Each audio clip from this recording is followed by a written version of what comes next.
Diyan lang. Diyan sa may gate na yan. Saan ba? Sa mismong loob? Okay. Ito po. Thank you rin po. Yay!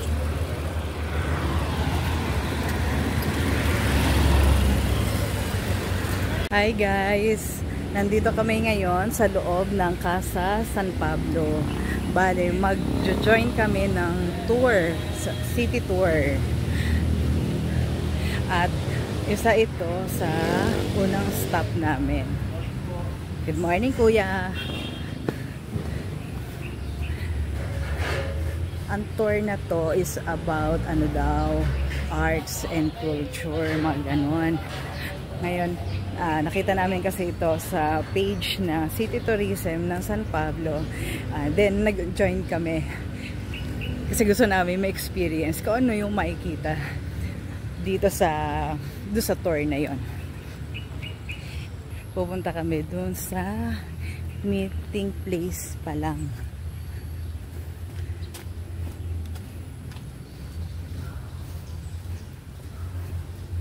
First time ko na, taga rito ko. First time ko lang nakapasok lang din dito sa Casa San Pablo.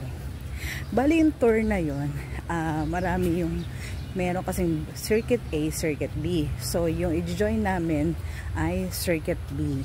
Kasama doon yung, ano, may, ito, Casa San Pablo, merong Villa Escudero, yung kay Patis Tesoro, hindi ko alam yung iba. Bali, ipopost ko na lang dito kung ano yung mga kasama.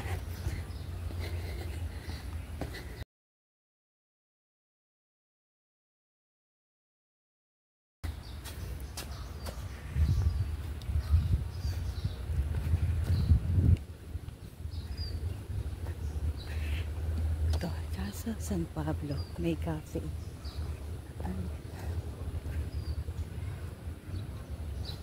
Saan daw?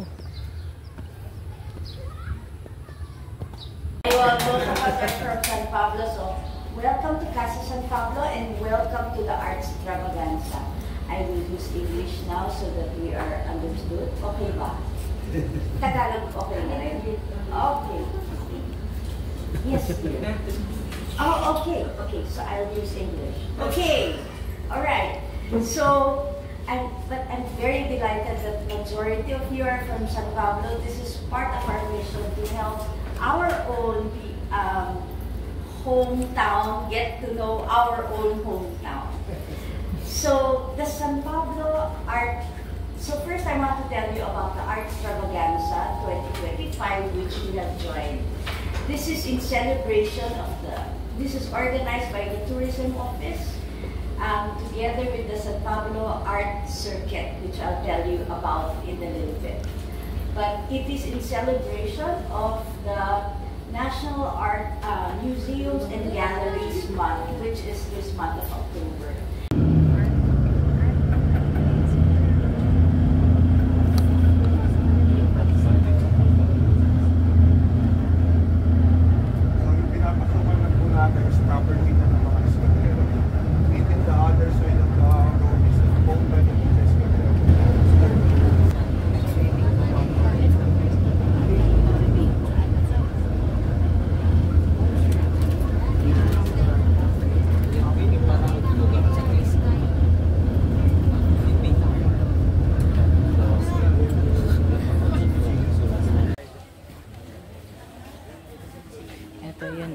Extravaganza. Ito yung mga pupuntahan. Ito. Yan yung mga gallery, participating galleries. Pero hindi, kasi yung tour namin is Circuit B. So, hindi lahat yan ay, kasi Circuit B ang pinili namin. Ayan.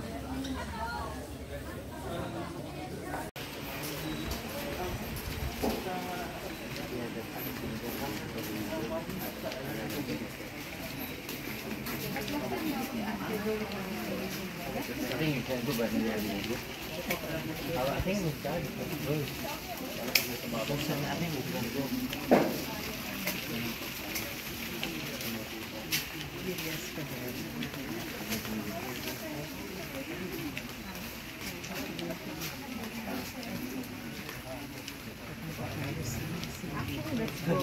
time we go there, we bring display nila gallery.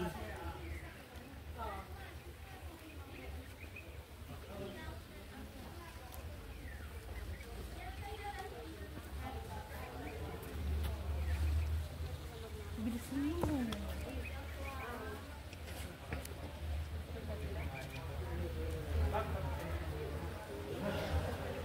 Para hindi masabayan, kung papapunta ako ng house, ito yung para hindi magpangabot.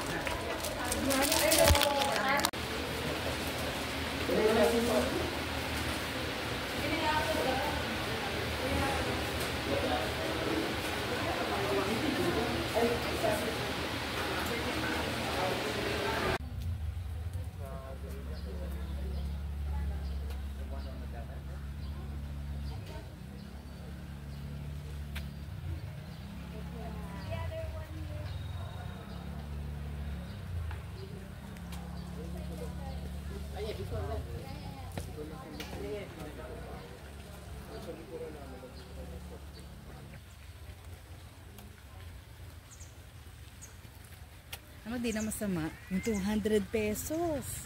Kaya kayo, pag check nyo yung ano niyan, yung page nila, FB page.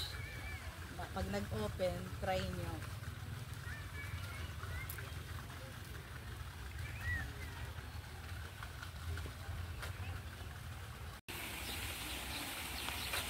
Hoy!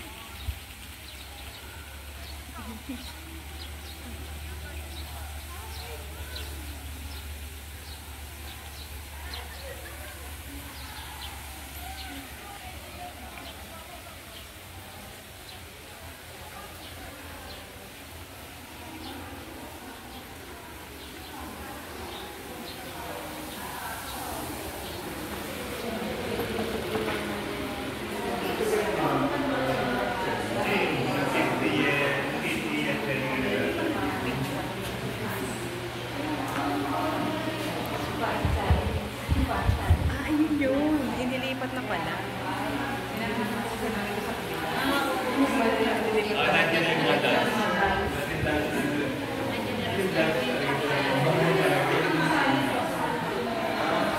Dito sa electric fan.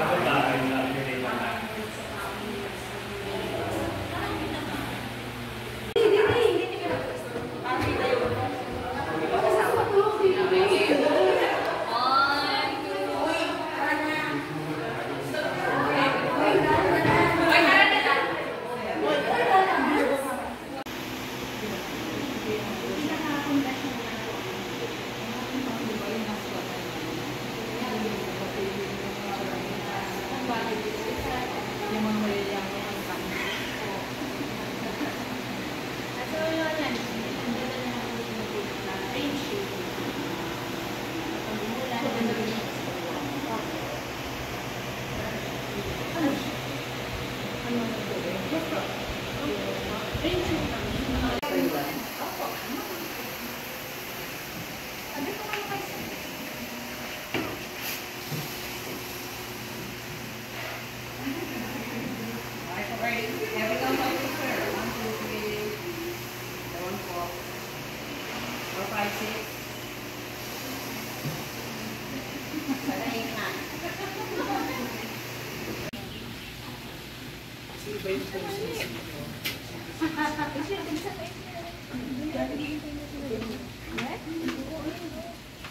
So kami dito sa Villa Escudero. So ngayon pupunta na kami doon sa susunod naming pupuntahan. Saan tayo pupunta? Ito.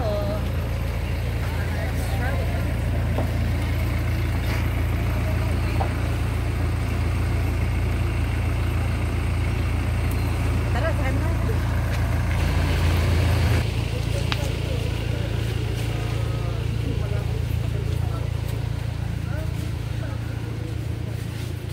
Ito na yung Patis Tesoro.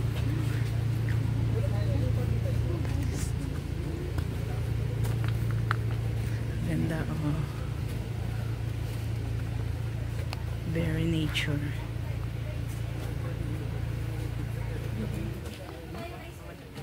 Hello, good morning sa lahat.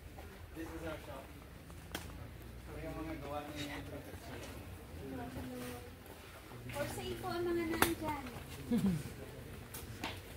preparing for fashion show this coming November 4.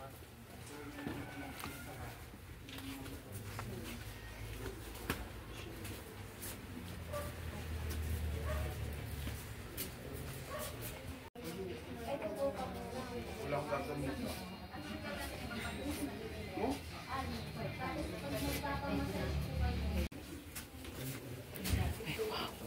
Ang ganda.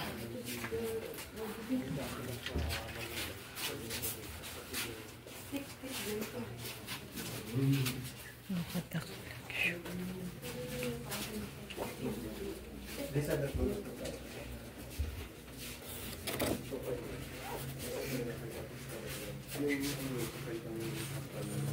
Dito mga tayo sa workshop siguro. You can Patis Tesoro. Saan?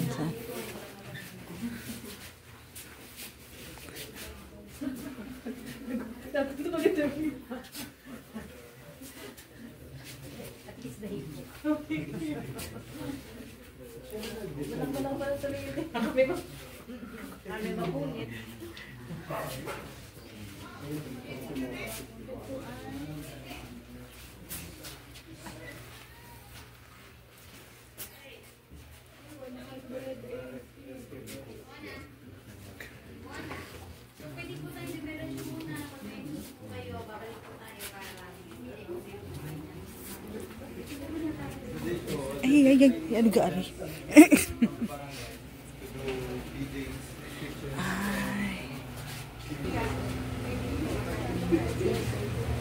cellphone lang po ito.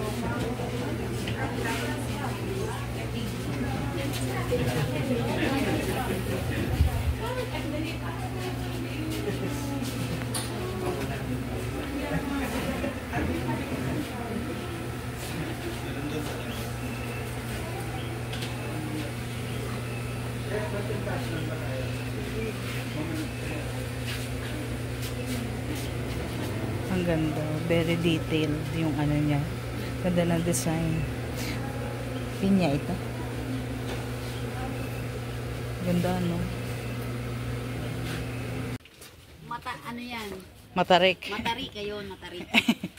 Oh, ingat po sa pag-akyat, medyo matarik po yung hagdan. At makikita Ako ang nagsabi, ako pala natalisod.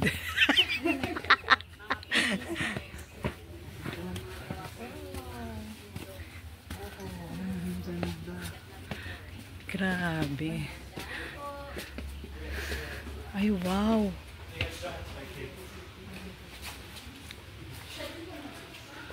Si Madonna. Basically, ang show namin ends today. Some of the paintings were taken down na already. Ito na lang.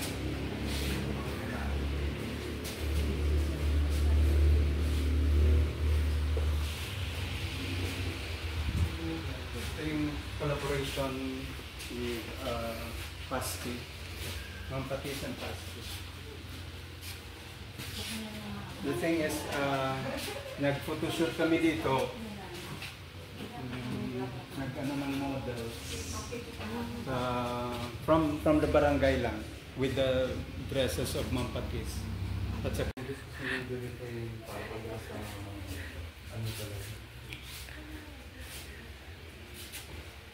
Ito yung gallery sa loob nung kay Patis Tesoro. Grabe. Kung into art ka talaga, grabe ma-appreciate mo ito. Talagang maganda yung ginawa na ano. Buti na lang nag-join kami dito. Kasi kami yung last batch.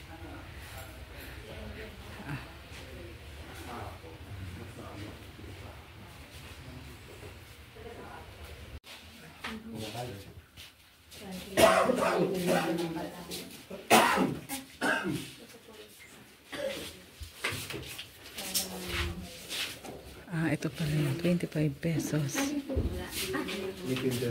Ito, binibenta nila ng coaster. 50 pesos.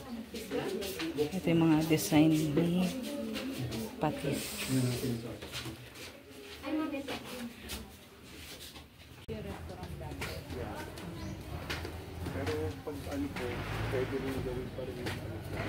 Dito kami magla-lunch.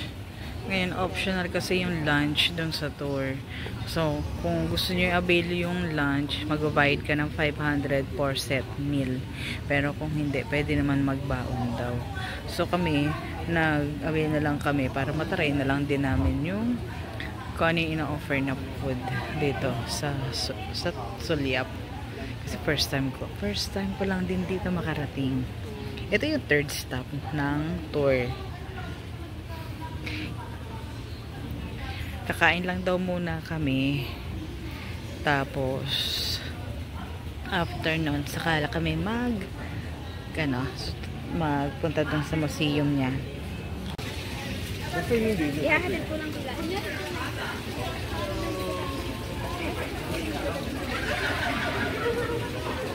Dito tayo, hindi yan.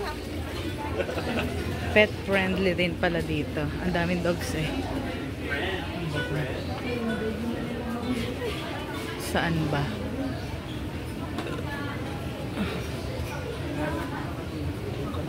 Dito? Dito po tayo. Ah.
No, medium go to Paris.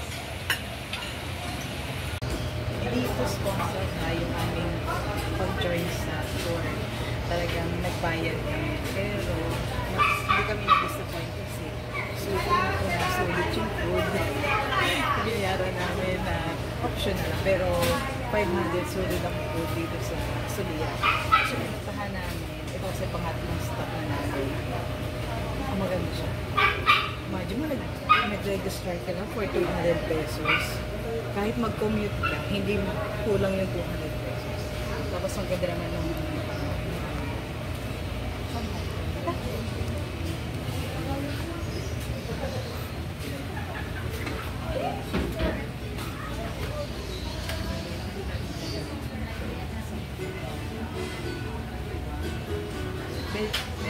parang Filipiniana. Philippine cuisine, parang Filipino cuisine. Ang kanilang pinopromote.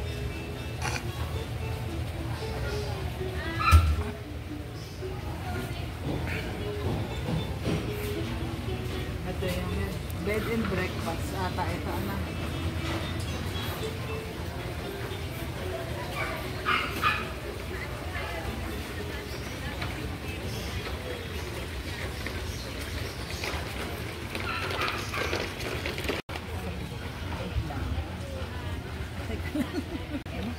Ito yung Suliap. Ito yung restaurant nila. Tapos ito yung hotel. Museum pa. Hindi meron din sila hotel, di ba? Parang, saan ba museum nila? Dyan pala. So, mali-mali naman ako. Yun yung hotel.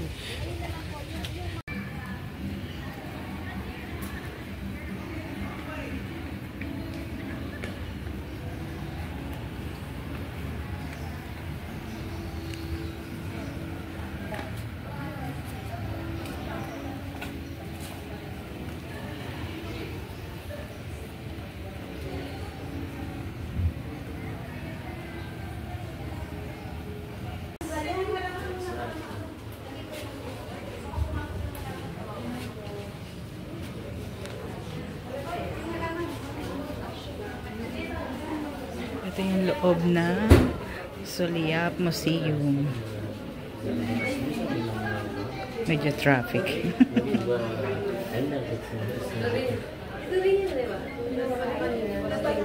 Hello po. Ako nga pala si Alan Zamora. Ako po yung curator ng Suliap. Usually, every Saturday and Sunday po yung museum. Kaya lang, dahil meron kami painting exhibit na nagaganap sa function.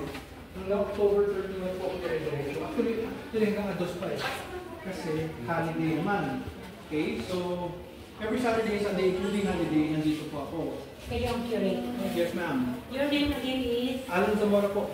Zamora. Yes, ma'am. So, ang Suliap short pickup lang started way back 2007 before we used to sell antiques. After 2 years of operating since 2009, yung may-ari, both of the owners decided not to sell it because it's very hard for them to let go of their collection. So, simula ng 2009 hanggang ngayon, for viewing na lang. So, yung mga items dito are 70% local, 30% imported. Personally, hindi ko alam kung saan ko i-categorize ito kulintang. Laging sinasabi, kulintang daw is a Mindanao musical instrument. But it's actually from, yung mangkala, itong hikay na sound, from India. Itong housing is copied from Malaysia. Yung local natin, ganito itsura, the word. Okay? Though it has 8 mangkalas, kung bibilangin nyo, 8. May sarili siyang tono. Hindi siya sumusunod sa typical do, re, mi, fa, sol, la, ti, do sound. Western, mga puti, meron silang 8 tones. Since Asian tayo, we only have 4. Do, re, mi, fa, lower, and higher. So yung tunog niya ganito. Lower to higher. Pero siyang ulang. Siguro mga 2 o 3.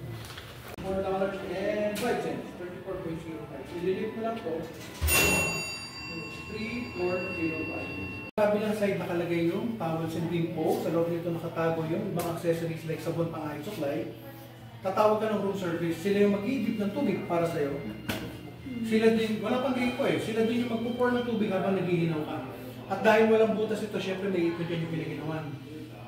Detachable naman siya.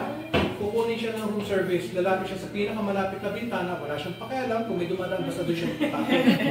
So kung mapapansin nyo, sa mga old movies, merong mga scene na gano'n, yung mga you take a lot of effort para mabuo mo yan. So this is pang mayan. Ito naman, this is a tukador na pang lalaki. Okay?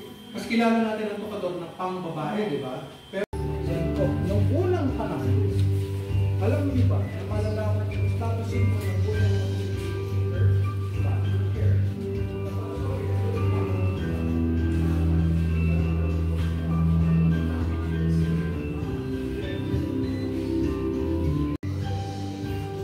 Look at the collections. Volkswagen.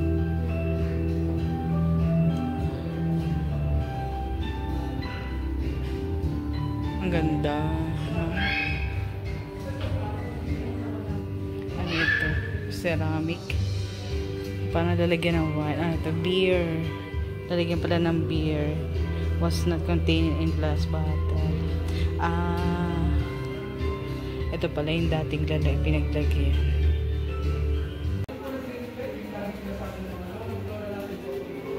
So, ito pala yung dati. Ganun po.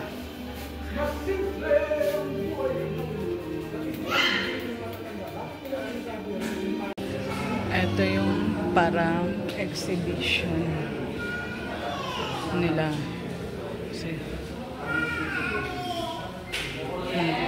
Local artists.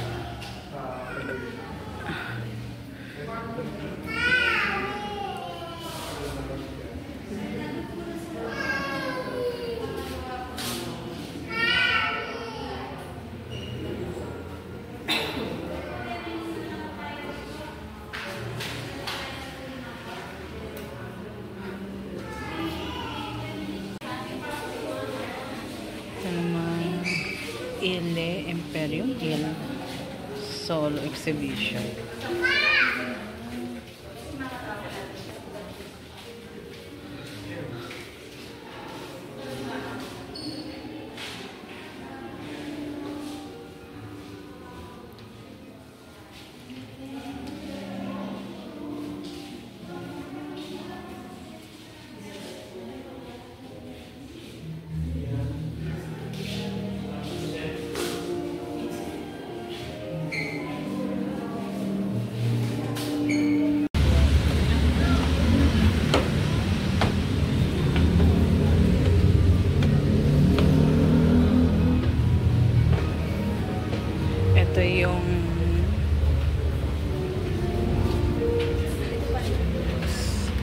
Le Malvar Mansion. Hello po, dito po muna kayo. So, iwan ko na po kayo kay Mr. Earl Gamboa. Siya po yung tour guide po dito sa Puliman Bar. Pasabihin sila kayo. Konting introduction lang po about the gallery. So, welcome to Avenida Galleria. And this is the gallery po of the Puliman Bar Mansion. So, ang mga artworks po na nandito ay galing po sa iba't ibang participating galleries. So, yung iba po ay yung napuntahan niyo kanina umaga. Like yung Urbana and yung Biggest Cordero, so yeah. yes, so kung hindi man kayo makapunta dun sa lahat ng mga participating galleries, meron dito sneak peek na mga tuwa. So, after po ng gallery tour, ay magkakaroon po tayo ng house tour. So, iikot po tayo sa mansion para mas ma-appreciate natin yung space. So, karamihan po dito ay taga San Pablo. So, sino pong, lahat po ba yung first timer sa loob ng White House? Yes po yun. So, I think excited na kayo malaman na kanyang history at kanyang cultural significance. So, sige po, ikot na po muna kayo sa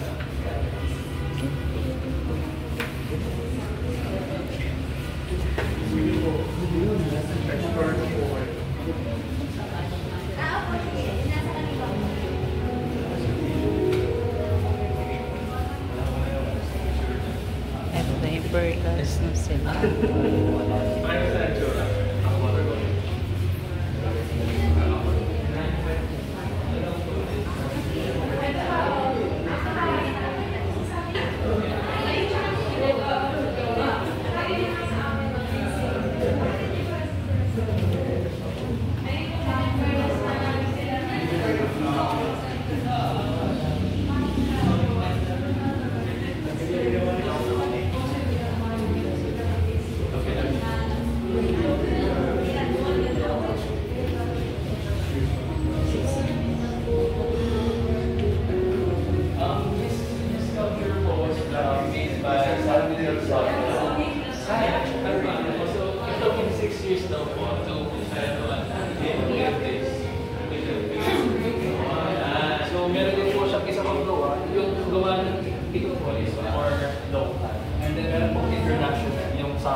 saka yung mga artworks po nila ay for sale din. So, pwede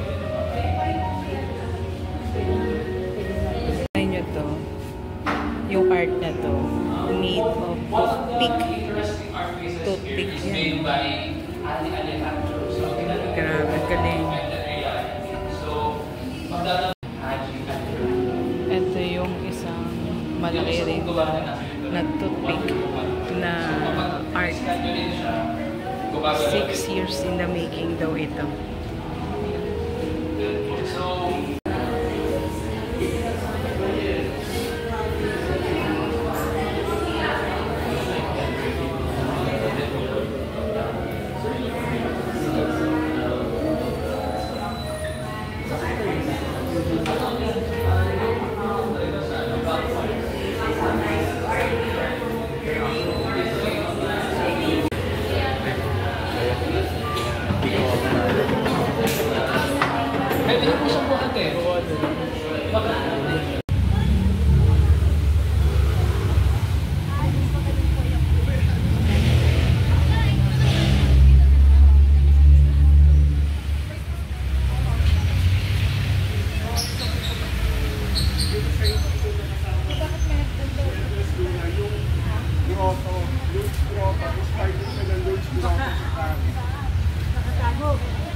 So, kung titignan nyo po yung side ng architecture niya, heavily decorated talaga siya. At makikita nyo yung sinasabi kong horseshoe arch na naka-wrap around sa bahay. So, yan yung tinatawag na Moorish style. And then, heavily decorated ng florals, yung kanya mga columns and pilasters ng bahay. Kung mapapansin nyo, yung mga glass windows na yon ay dati po mga kapis windows. At nung nag-renovate na si Villa Life, syempre, ginawa nila modern para mas more natural lighting. And sa ilalim po nung glass windows ay merong ventanilla or yung mga maliliit na mga windows.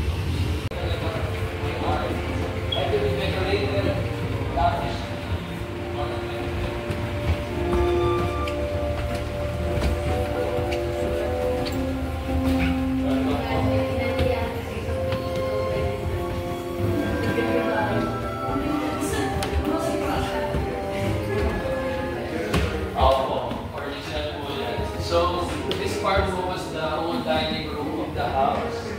Tapos dito naman po sa likuran yun is yung kanilang kusina. And then doon po sa dulo ay yung servants' quarters. Kasi na po tayo sa sala man.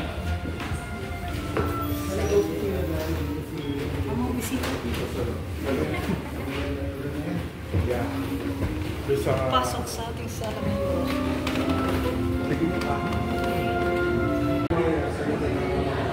Ito yung loob ng bahay ng Foley Malbor Mansion. Ito daw yung dating salas, pero wala na kasi mga gamit. So, ito na lang yung na-retain. Pero, dahil inoccupy na kasi siya ng dating office to eh. Pero, ang ganda pa rin. Oh. Na-retain yung ceiling. Na-retain lang yung chandelier. Ito daw, yung design na yan, yung bilog-bilog na yan, inspired by, ano dati, flower na chrysanthemum. Alam nyo ba, na itong bahay na to, nakikita lang namin dito sa daan, kasi nasa plaza to eh, nasa bayan. Nakikita lang namin to, pero never kami nakapasok. Ito yung pinaka first time na nakapasok kami dito dahil sa art tour na ito, dahil sa art extravaganza.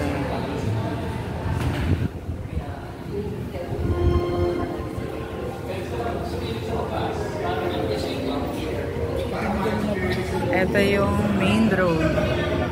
Ito lang siya. Kasi katabi lang to ng school namin eh. Ito, labas tayo. Ngayon po parada na sa sakyan. Medyo maingay lang po kayo.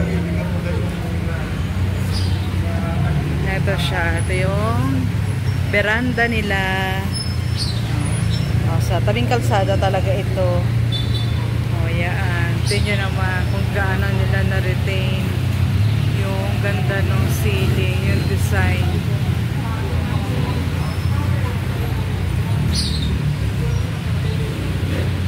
Yun daw nasa yung bakal ko.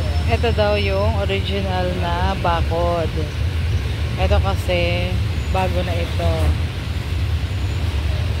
100 years. Mahigit na daw pala itong bahay na. Itong White House.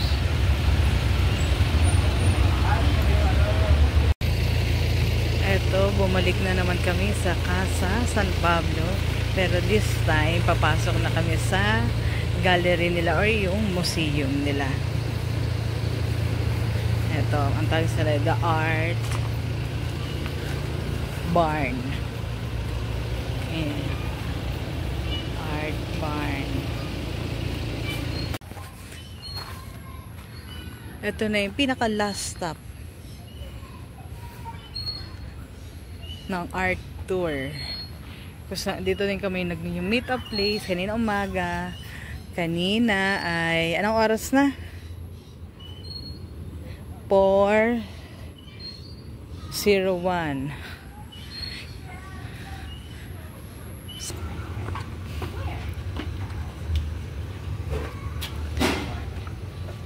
Casa San Pablo. Akala ko dun sa kabila. Dito pala. Ah, dito kinanap yung ano. Dito yung wedding reception ng pinsan namin. Yan, dyan. Di sabihin mo, yung ano, yung kakilala nyo? Yung sabi may limited lang yung dito, tapos pinasok. Ito yung Kilang Cafe.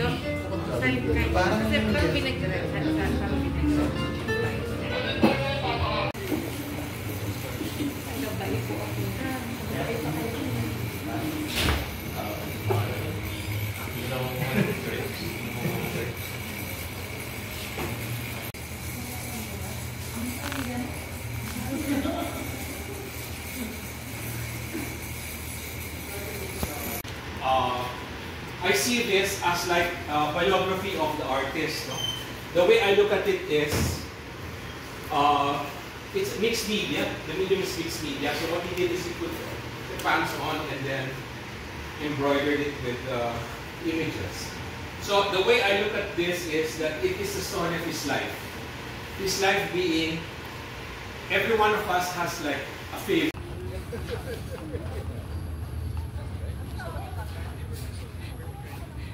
Pupunta na kami ngayon sa art barn ng Casa San Pablo.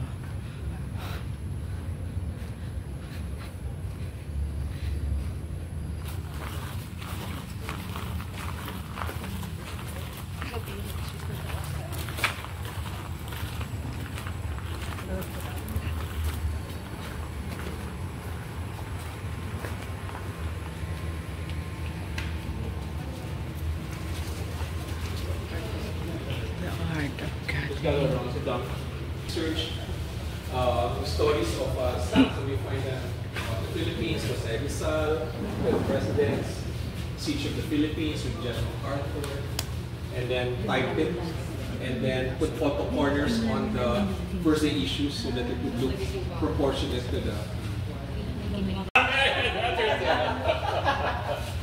Check out the caption there. Home of the headhunters. In Luzon.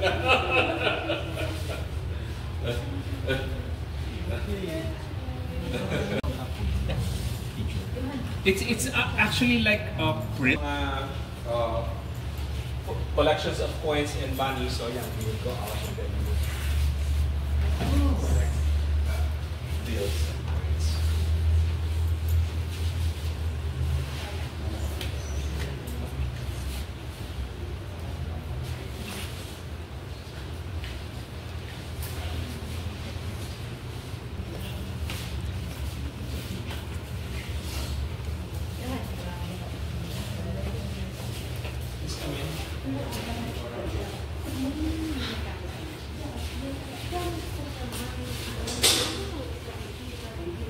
Our small art gallery, where we hope to share with you our private collection of art. There's 3 things I want to tell you before you start.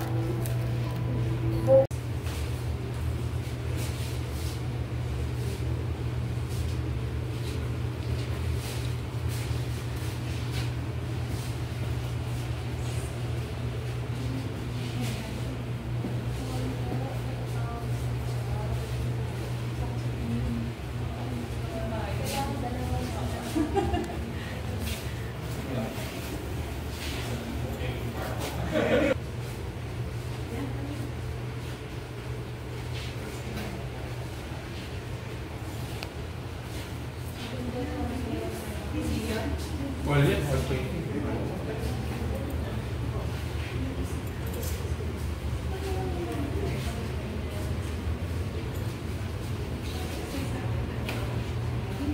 When I would go around, when I was also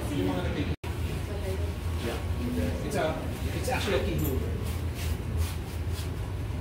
In the early 1900s. Kaya medyo malambot siya. Kasi hindi nagpuputol yasin.